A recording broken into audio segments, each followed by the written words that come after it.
إن الحمد لله نحمده ونستعينه ونستغفره ونعوذ بالله من شرور أنفسنا وسيئات أعمالنا من يهده الله فلا مضل له ومن يضلل فلا هادي له وأشهد أن لا إله إلا الله وحده لا شريك له وأشهد أن محمدا عبده ورسوله أما بعد فإن خير الكلام كلام الله وخير الهدي هدي محمد صلى الله عليه وسلم وشر الأمور محدثاتها وكل محدثة بدعة وكل بدعة ضلالة وكل ضلالة في النار أما بعد.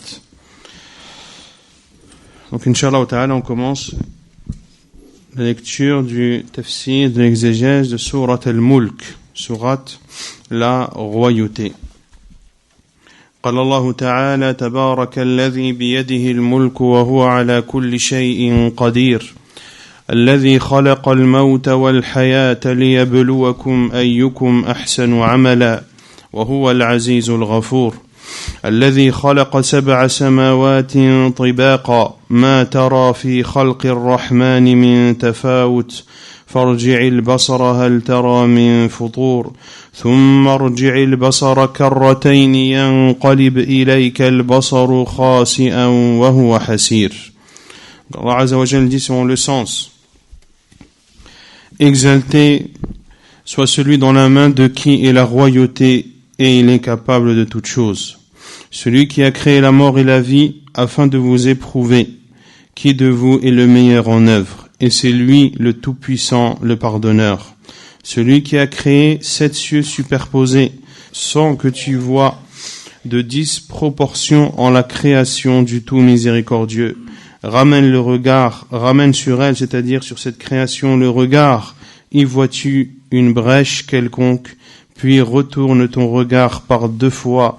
Le regard te reviendra humilié et frustré.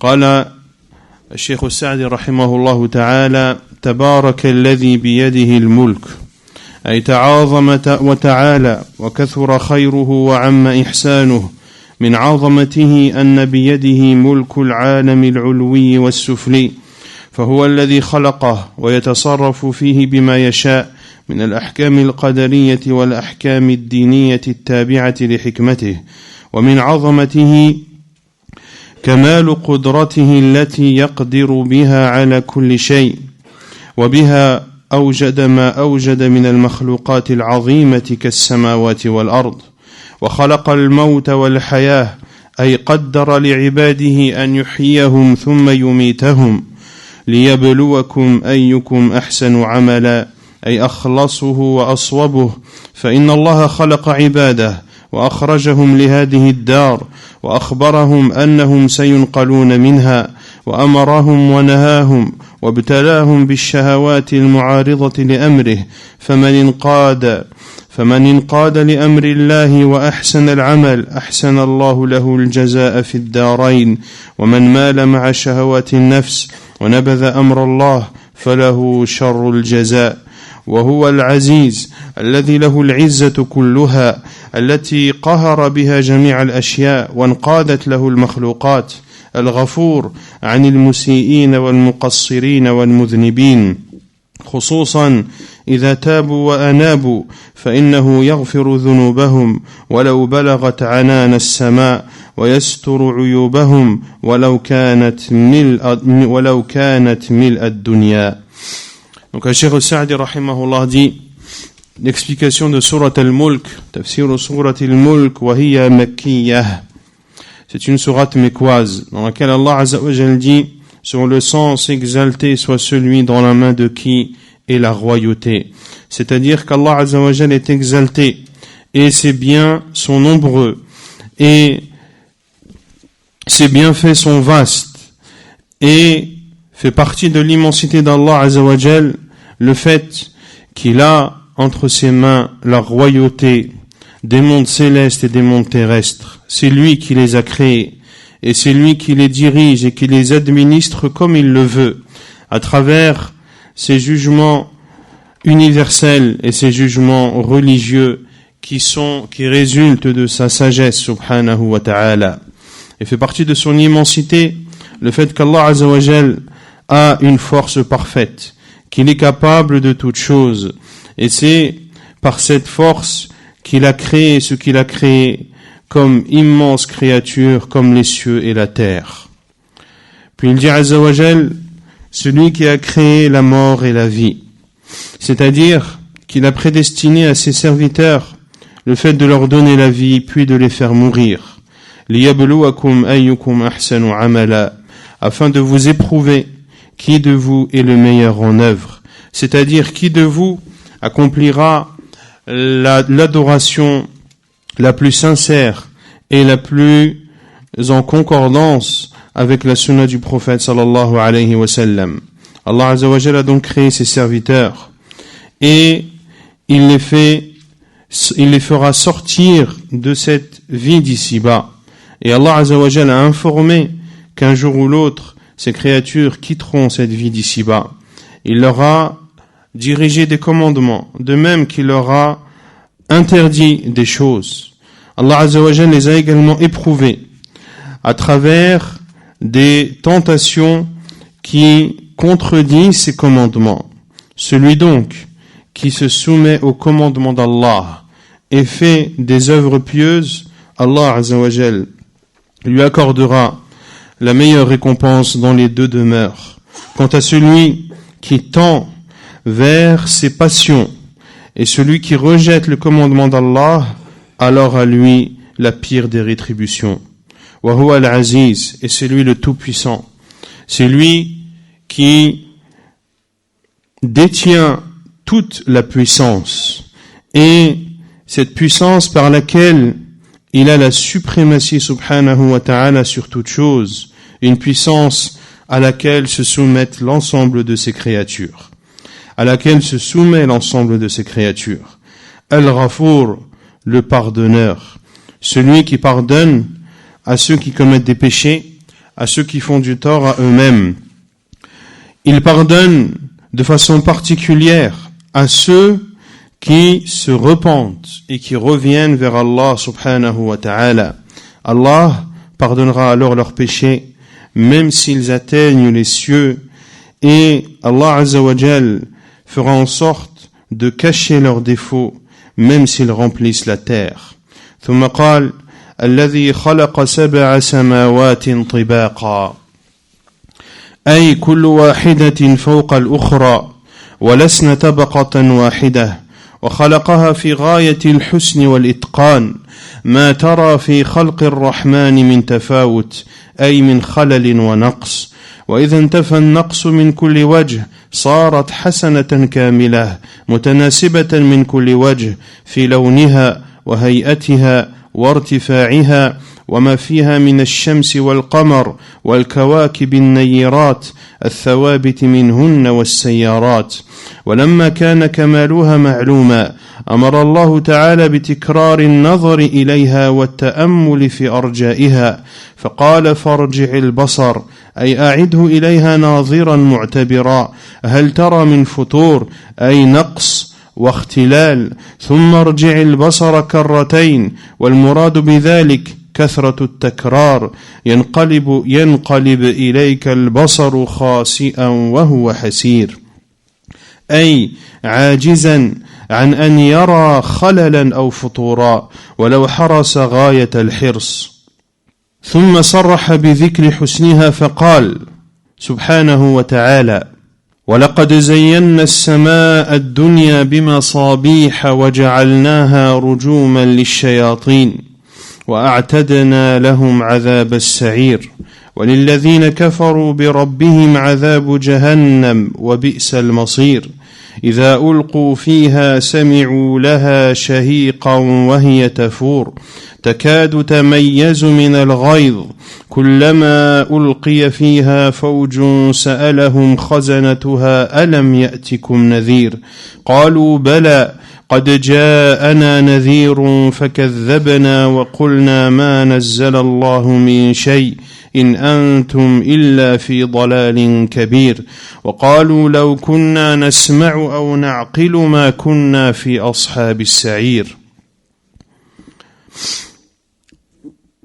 Puis Allah Azza wa Jal dit, selon le sens, c'est lui qui a créé les 7 cieux superposés C'est-à-dire que chaque ciel est au-dessus de l'autre. Les cieux ne sont donc pas un seul et même niveau. Et Allah subhanahu wa ta'ala les a créés de la plus parfaite et la plus minutieuse des façons. Ma tara fi khalqi ar-rahmani min tafawut. Sans que tu vois de disproportion en la création du tout miséricordieux. C'est-à-dire sans que tu ne vois de faille ou de défaut. Et une chose, lorsqu'elle est exempte de défaut, elle devient alors parfaite et bellissime. Et elle est adéquate sous tous les points, dans sa couleur, dans sa forme et dans son élévation. Le ciel est également parfait dans le fait qu'il comporte le soleil, la lune et les astres illuminés, des astres qui sont fixes et d'autres qui sont mobiles.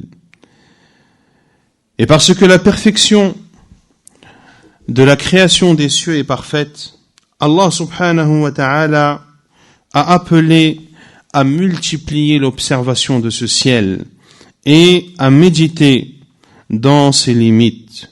Il dit Azza wa Jal, Farji'il basar, ramène sur elle le regard, c'est-à-dire sur les cieux. C'est-à-dire, regarde les cieux de façon pertinente. Hal tara min futur, y vois-tu une brèche quelconque? C'est-à-dire, y vois-tu un défaut ou y vois-tu un déséquilibre? Thumma arji'il basara karratayn, puis retourne ton regard par 2 fois. Et le but de cela est le fait qu'Allah Azza wa Jal appelle à regarder et à multiplier l'observation des cieux afin de se rendre compte de sa perfection. Puis Allah Azza wa Jal dit Yanqalib ilayka al-basaru khasi'an wa huwa hasir.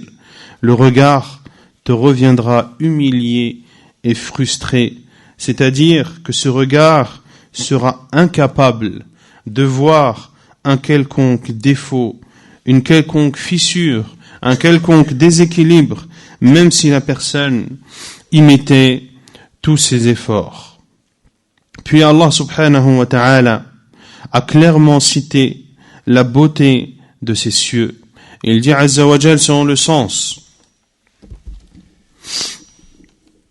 Nous avons effectivement embelli le ciel le plus proche avec des lampes, c'est-à-dire des étoiles, dont nous avons fait des projectiles pour lapider les diables, et nous leur avons préparé le châtiment de la fournaise. Ceux qui ont mécru à leur Seigneur auront le châtiment de l'enfer, et quelle mauvaise destination. Quand ils y seront jetés, ils y entendront un gémissement, tandis qu'ils bouillonnent. Peu s'en faut que de rage ils n'éclatent, c'est-à-dire l'enfer. Toutes les fois qu'un groupe y est jeté, ses gardiens leur demandent « Quoi ? Ne vous est-il pas venu d'avertisseur ?» Ils disent « Mais si, un avertisseur nous était venu certes, mais nous avons crié au mensonge et avons dit « Allah n'a rien fait descendre, vous n'êtes que dans un grand égarement. » Et ils disent « Si nous avions écouté ou raisonné, nous ne serions pas parmi les gens de la fournaise. » قال الشيخ السعدي رحمه الله أي ولقد جملنا السماء الدنيا التي ترونها وتليكم بمصابيح وهي النجوم على اختلافها في النور والضياء فإنه لولا ما فيها من النجوم لكان سقفا مظلما لا حسن فيه ولا جمال ولكن جعل الله هذه النجوم زينة للسماء وجمالا ونورا وهداية يهتدى بها في ظلمات البر والبحر ولا ينافي إخباره أنه زين السماء الدنيا بمصابيح أن يكون كثير من النجوم فوق السماوات السبع فإن السماوات شفافة وبذلك تحصل الزينة للسماء الدنيا وإن لم تكن الكواكب فيها وجعلناها أي المصابيح رجوعا للشياطين الذين يريدون استراق خبر السماء فجعل الله هذه النجوم حراسة للسماء عن تلقف الشياطين أخبار الأرض فهذه الشهب التي ترمى من النجوم أعدها الله في الدنيا للشياطين وأعتدنا لهم في الآخرة عذاب السعير لأنهم تمردوا على الله وأضلوا عباده ولهذا كان أتباعهم من الكفار مثلهم قد أعد الله لهم عذاب السعير فلهذا قال وللذين كفروا بربهم عذاب جهنم وبئس المصير الذي يهان به أهله غاية الهوان إذا ألقوا فيها على وجه الإهانة والذل سمعوا لها شهيقا أي صوتا عاليا فظيعا تكاد تميز من الغيظ أي تكاد على اجتماعها أن يفارق بعضها بعضا وتتقطع من شدة غيظها على الكفار فما ظنك ما تفعل بهم إذا حصلوا فيها ثم ذكر توبيخ الخزنة لأهلها فقال كلما ألقي فيها فوج سألهم خزنتها ألم يأتكم نذير أي حالكم هذا واستحقاقكم النار كأنكم لم تخبروا عنها ولم تحذركم النذر منها قالوا بلى قد جاءنا نذير فكذبنا وقلنا ما نزل الله من شيء إن أنتم إلا في ضلال كبير فجمعوا بين تكذيبهم الخاص والتكذيب العام بكل ما أنزل الله ولم يكفهم ذلك حتى أعلنوا بضلال الرسل المنذرين وهم الهداة المهتدون ولم يكتفوا بمجرد الضلال بل جعلوا ضلالهم ضلالا كبيرا فأي عناد وتكبر وظلم يشبه هذا وقالوا معترفين بعدم أهليتهم للهدى والرشاد لو كنا نسمع أو نعقل ما كنا في أصحاب السعير فنفوا عن أنفسهم طرق الهدى وهي السمع لما أنزل الله وجاءت به الرسل والعقل الذي ينفع صاحبه ويوقفه على حقائق الأشياء وإثار الخير والانزجار عن كل ما عاقبته ذميمة فلا سمع لهم ولا عقل وهذا بخلاف أهل اليقين والعرفان وأرباب الصدق والإيمان فإنهم أيدوا إيمانهم بالأدلة السمعية فسمعوا ما جاء من عند الله وجاء به رسول الله صلى الله عليه وسلم علما ومعرفة وعملا والأدلة العقلية المعرفة للهدى من الضلال والحسن من القبيح والخير من الشر وهم في الإيمان بحسب ما من الله عليهم به من الاقتداء بالمعقول والمنقول فسبحان من يختص بفضله من يشاء ويمن على من يشاء من عباده ويخذل من لا يصلح للخير. Puis Allah Azza wa Jal dit, Cheikh Sa'di rahimahullah dit, et nous avons embelli, c'est-à-dire le ciel le plus proche, que vous voyez et qui est en face de vous. Nous l'avons embelli avec des lampes, qui sont les étoiles. Les étoiles qui sont différentes dans leur luminosité. S'il n'y avait pas les étoiles, le ciel serait un toit sombre qui ne serait pas embelli. Ainsi, Allah Azza wa Jal a fait de ces étoiles une beauté pour le ciel et une lumière, de même qu'il en a fait un moyen d'orientation dans les ténèbres de la terre et de la mer. Car les étoiles sont utilisées pour se diriger et pour s'orienter. Et le fait qu'Allah Azza wa Jal ait cité que les étoiles soient un embellissement du ciel le plus proche, c'est-à-dire du ciel de ce bas monde, cela ne nie pas le fait que des étoiles peuvent être au-dessus des 7 cieux, car les cieux sont transparents. Et de ce fait, ces étoiles, mais elles peuvent être au-dessus du ciel le plus proche, mais être quand même une beauté pour ce ciel le plus proche. Car comme l'a dit Al-Cheikh, les cieux sont transparents. وَجَعَلْنَاهَا, dont nous avons fait ces étoiles, c'est-à-dire ces étoiles dont nous avons fait رُجُومًا لِلشَّيَاطِينَ, des projectiles pour lapider les diables qui veulent voler les informations des cieux. Allah Azza wa Jalla a donc fait de ces étoiles une protection des cieux contre un quelconque vol d'informations de la part des diables. وَأَعْتَدْنَا لَهُمْ, et nous avons préparé, c'est-à-dire dans la vie d'ici-bas, dans la vie de l'au-delà, عَذَابَ السَّعِيرِ, le châtiment de la fournaise. Car ces diables se sont rebellés contre Allah, ces diables ont égaré les serviteurs d'Allah, et de ce fait, ceux qui les ont suivis sont des mécréants comme eux. Et Allah Azza wa Jal leur a préparé le châtiment de la fournaise. C'est pour cela qu'Allah Azza wa Jal dit dans le verset suivant, ceux qui ont mécru à leur Seigneur auront le châtiment de l'enfer. Un châtiment de l'enfer, et quelle mauvaise destination.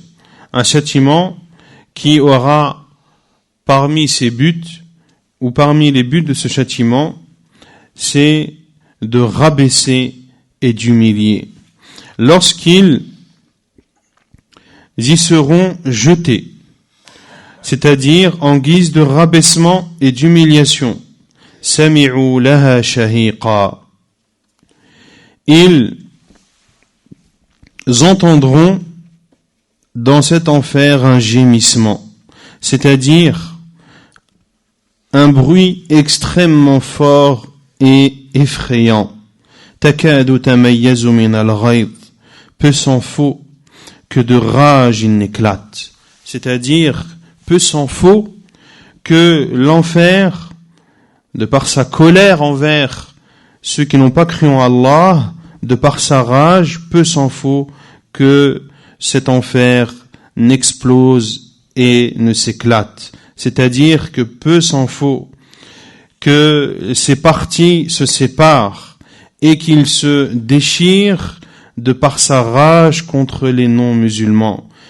Que penser alors de ce que cet enfer pourrait faire à ces non-musulmans? Si cet enfer est enragé au point d'exploser contre les non-musulmans, que dire du châtiment qu'elle leur infligera quand ils y seront plongés? Puis Allah Azza wa Jal a cité le blâme des gardiens de l'enfer envers les habitants de l'enfer. Et il dit Azza wa Jal, toutes les fois qu'un groupe y est jeté, ces gardiens leur demandent. Ces gardiens leur demandent, ne vous est-il pas venu d'avertisseur? C'est-à-dire la situation dans laquelle vous vous trouvez et le fait que vous méritiez l'enfer. N'avez-vous pas été averti contre celle-ci?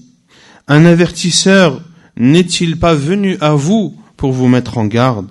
قالوا بلى قد جاءنا نذير فكذبنا وقلنا ما نزل الله من شيء إن أنتم إلا في ضلال كبير. Ils disent, mais si un avertisseur nous était venu, certes, un avertisseur nous était venu, mais nous avons crié au mensonge et avons dit, Allah n'a rien fait descendre, vous n'êtes que dans un grand égarement. Ils ont rassemblé entre eux le fait de traiter de mensonge, lorsqu'ils ont dit mais nous avons crié au mensonge. Ça, c'est un mensonge qui leur est propre. Puis, ils ont dit et avons dit Allah n'a rien fait descendre. Ici, c'est un mensonge général Ils traitent de mensonge tout ce qu'Allah a fait descendre. Et ils ne se sont pas contentés de cela, mais ils ont dit, vous êtes dans un grand égarement. Ils ont traité d'égarés les prophètes avertisseurs d'Allah Azza wa Jal, qui sont ceux qui guident. Et ils ne se sont pas contentés de les traiter d'égareurs, mais ils ont dit qu'ils étaient dans un grand égarement. Vous n'êtes que dans un grand égarement. Puis Cheikh Sa'di rahimahullah dit, quelle rébellion et quel orgueil et quelle injustice ressemble à celle-ci. Et ils disent, en reconnaissant le fait qu'ils n'étaient pas dans la voie droite et qu'ils n'étaient pas guidés, لو كنا نسمع أو نعقل ما كنا في أصحاب السعير. Si nous avions écouté ou raisonné, nous ne serions pas parmi les gens de la fournaise. Ainsi, ils ont admis qu'ils n'étaient pas dans la guidée. La guidée qui est le fait d'écouter ce qu'Allah subhanahu wa ta'ala a révélé et d'écouter ce qu'ont apporté les prophètes d'Allah subhanahu wa ta'ala et de s'éloigner, d'accourir vers le bien et de s'éloigner vers tout ce qui pourrait amener à une mauvaise finalité. Ainsi, ils n'ont pas entendu et ils n'ont pas raisonné. Ceci contrairement aux gens qui ont la certitude, ceux qui ont la connaissance, les gens de la véracité et de la foi, ceux qui ont renforcé leur foi à travers des preuves claires et fermes. فَسَمِعُوا مَا جَاءَ مِنْ عِنْدِ اللَّهِ. Ils ont écouté ce qui est venu de la part d'Allah. Et ils ont écouté ce qu'a apporté le prophète sallallahu alayhi wa sallam comme science et comme acte. Et il y a les preuves également logiques, les preuves qui permettent de reconnaître la guidée de l'égarement, la beauté de la laideur, le bien du mal. Et Allah subhanahu wa ta'ala accorde de par son bienfait à qui il veut. Allah accorde son bienfait à qui il veut et il comble de bienfaits qui il veut parmi ses serviteurs. Et Allah Azza wa Jal humilie celui qui n'accomplit pas le bien. ونكتفي بهذا القدر وسبحانك اللهم وبحمدك أشهد أن لا إله إلا أنت أستغفرك وأتوب إليك.